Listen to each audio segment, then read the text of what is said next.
galera, hoje a gente vai falar sobre graça com o Carlinhos do Alta Frequência, Carlinhos do Vlog do Barba, Carlinhos da Sul. É nóis, né? É nóis. Fechou. O que é graça de Deus pra você? A graça de Deus é bem complicado a gente colocar, encerrar o que é graça de Deus, né? A gente pode dizer que a graça é um favor imerecido, é algo que nós recebemos, que a humanidade recebe, sem merecer. O conceito de graça ele não pode passar por merecimento, por troca. Um homem recebe, ou o mais injusto pecador recebe sem merecer absolutamente nada. Existem tipos de graça? Daria para pensar em graça de duas maneiras. Uma maneira é a graça de Deus sobre a humanidade. Assim. Se a gente parte do pressuposto que Deus é criador de todas as coisas, que Deus criou o universo, que Deus criou o homem, Deus criou os animais, Deus criou o ar que a gente respira. Então, toda a humanidade, mesmo não crendo em Deus, ela recebe pela graça de Deus a vida. É um mundo para viver, isso porque Deus decidiu presentear o ser humano com esse mundo, digamos assim. Então essa, digamos, é uma graça de Deus que é derramada sobre a humanidade. Mas existe a graça de Deus que é revelada através da salvação.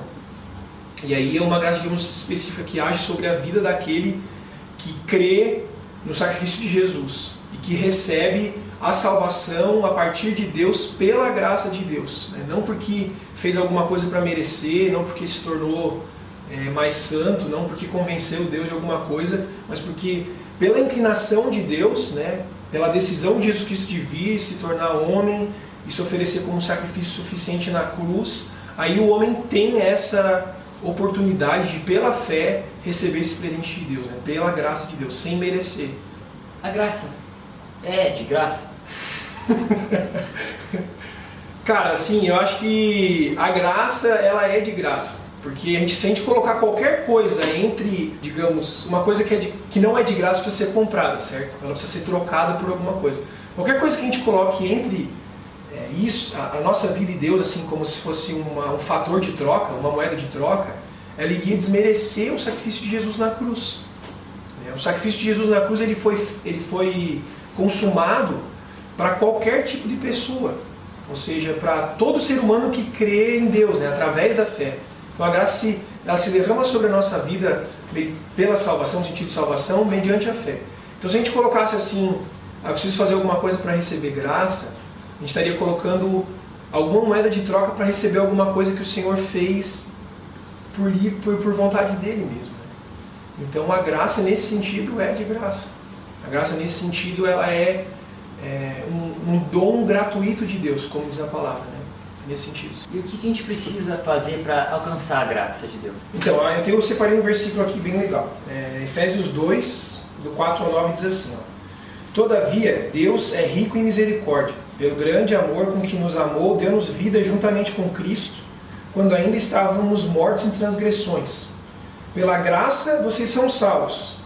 Deus nos ressuscitou com Cristo e com Ele nos fez assentar nos lugares celestiais com Cristo Jesus, para mostrar nas eras que hão de vir a incomparável riqueza de sua graça, demonstrada em sua bondade para conosco em Cristo Jesus. Pois vocês são salvos pela graça por meio da fé. E isso não vem de vocês, é dom de Deus, não por obras, para que ninguém se glorie.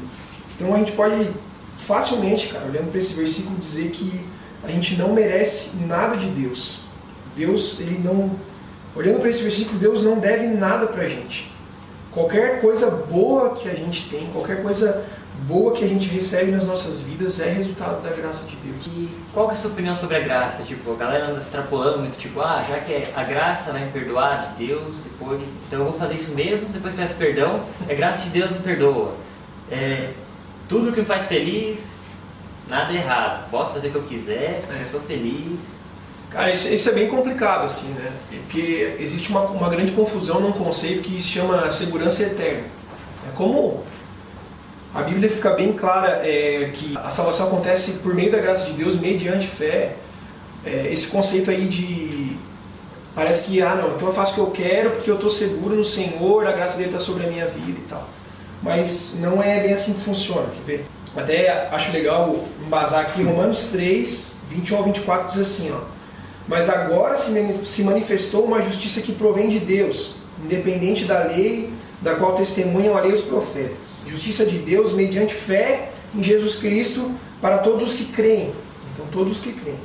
Não há distinção, pois todos pecaram, estão destituídos da glória de Deus, sendo justificados gratuitamente por sua graça. Então, gratuitamente, né? Mais uma vez, até responde um pouco da pergunta anterior.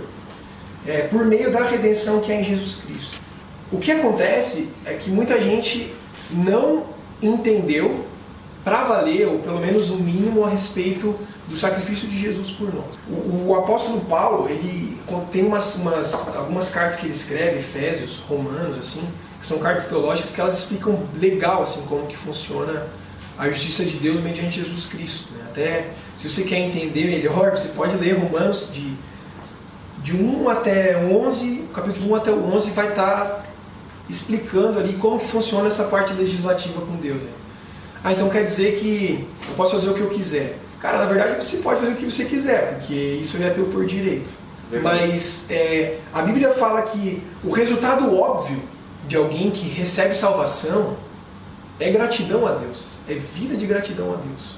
Quando a gente recebe esse amor constrangedor do Senhor sobre a nossa vida, e constrangimento reflete exatamente isso, constrangimento é alguém que é colocado contra a parede, não tem para onde sair, não tem outra escolha, né? Então ele está constrangido, não tem outra coisa a fazer, senão amar aquele Deus que o salvou. E esse amar a Deus, ele acontece de várias maneiras, né? A gente poderia falar de conduta aí. Mas alguém que realmente recebe a salvação, a resposta óbvia dela vai ser amar esse Senhor. Esse Senhor que te livra do jugo do pecado, esse Senhor que te livra da escravidão, né, do sofrimento do pecado, esse Senhor que te chama, não de servo, mas que te chama de amigo. Até um versículo legal assim, que a gente pode falar, o início de Romanos mesmo, aliás, o início de Romanos 12, 1 e 2, que fala que o apóstolo Paulo ele pega e fala: eu rogo a vocês, pela misericórdia de Deus, que vocês se entreguem como um sacrifício vivo, santo e agradável ao Senhor, para que dessa maneira vocês sejam transformados, né? Ele fala assim: não se amoldem a esse mundo, né? Mas sejam renovados, que a mente de vocês seja renovada, para que vocês possam experimentar boa, perfeita e agradável vontade de Deus. E ali no finalzinho do versículo 1 ele fala assim: que isso seja o culto racional de vocês, né? Então racional é na raiz de lógica mesmo. Então Paulo está falando assim, cara, é lógico que se você recebe salvação, a tua vida tem que ser entregue como sacrifício vivo. Não faz sentido nenhum se a tua vida não for um sacrifício vivo, não for inteiramente voltada para Deus, se você realmente recebe do amor dele, entendeu? Esse é o apelo que tem que ser feito. Então uma pessoa que acha assim, eu vou satisfazer o meu próprio corpo e tal, e depois eu me volto para Deus e peço perdão, cara, ele está fazendo isso com raciocínio, entendeu?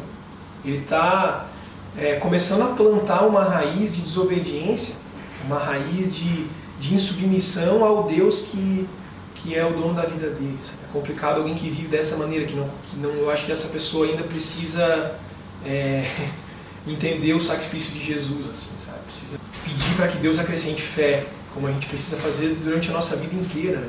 A gente precisa entender que o arrependimento ele é um processo, cara, que a transformação da nossa vida é um processo. Ela acontece dia após dia nós nos rendemos na presença do Senhor, para que a gente possa ser santificado por Ele. A graça nos exime da lei? No sentido de cumprir a lei como ela está escrita, sim, mas com a condição de recebermos a salvação mediante a fé.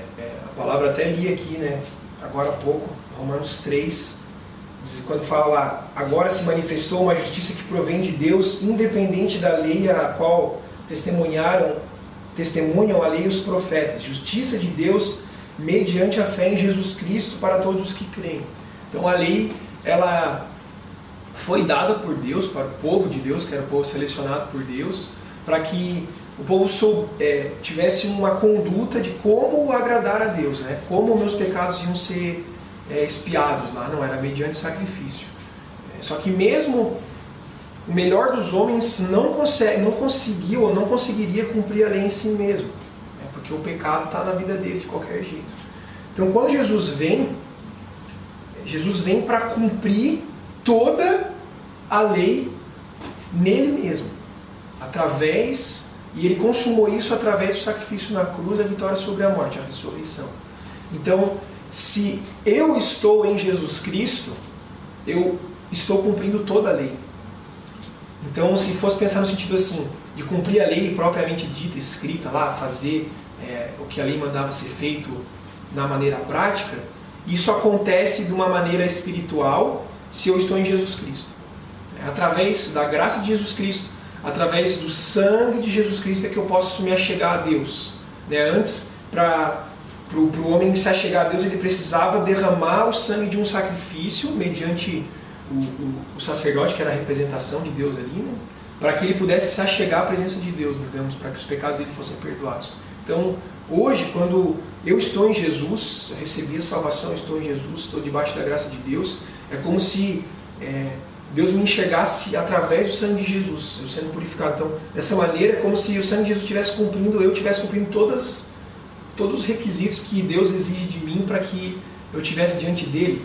Eu estando em Jesus, eu estando debaixo desse sangue de Jesus que foi derramado, eu cumpro toda a lei de uma vez só, porque eu cumpro ela entre aspas, Jesus cumpre ela. Então, Jesus estando em mim, automaticamente eu estou cumprindo também. Bruno, o que está escrito aqui na 8? A história está muito feia, velho. Adolescente é nóis. Eu acho que é legal entender a diferença, a pequena diferença que existe entre graça e misericórdia. Elas funcionam, sei lá. Trabalham juntas ali, mas a misericórdia é Deus não nos julgando da maneira que nós merecemos pelos nossos pecados. Então essa é a misericórdia de Deus. É Deus não imprimindo a consequência do nosso pecado sobre nós, consumando a sua ira sobre o pecado na nossa vida. Porque se fosse assim, tchau, né? Nem nascia. Nem nascia, já era. E a graça é o favor imerecido que Deus derrama sobre a nossa vida. Tudo de bom que acontece na nossa vida é devido à graça de Deus que é derramada sobre nós. Porque nós não podemos fazer nada para merecer algo que vem de Deus. Então acho que a diferença é sutil, mas é legal a gente pensar assim. Se você pudesse dar um conselho para os jovens hoje em dia? Meu conselho é para eles lerem mais a Bíblia. Ler a Bíblia, orar, ter vida devocional. Orar todos os dias e ler a palavra de Deus. Você quer ter comunhão com Deus, se você quer experimentar as coisas mais malucas aí, ou as mais inusitadas com o Senhor, você precisa estar em convivência com Ele. Eu vou dar uma dica, posso dar uma dica? Experimenta contabilizar o tempo que você gasta com as coisas que você faz durante a semana, cara. Tipo, eu gasto tantas horas na aula, tantas horas trabalhando, tantas horas no computador, tantas horas ouvindo música, e separa, tipo, uma porcentagem disso daí pra você ter a tua vida devocional. Mas se ficar lá jogando Tibia, vai lá e lê a Bíblia. Isso. Eu fiz uma cara tipo, eu não sei o que é Tibia. Mas eu lembrei agora, lembrei. É massa Tibia, você pode jogar Tibia, jogue tranquilo. Estou dizendo, cara, separe um pouco de tempo, o teu melhor tempo lá pra ler a Bíblia e ter vida devocional. Tenho certeza que a tua vida vai, mudar completamente. Leia a Bíblia, cara.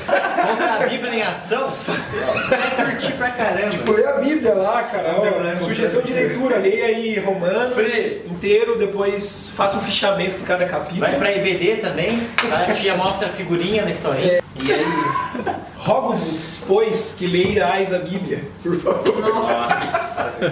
Cara, esse copo é meu, cara. Não, foi mal. Dá pra tirar os...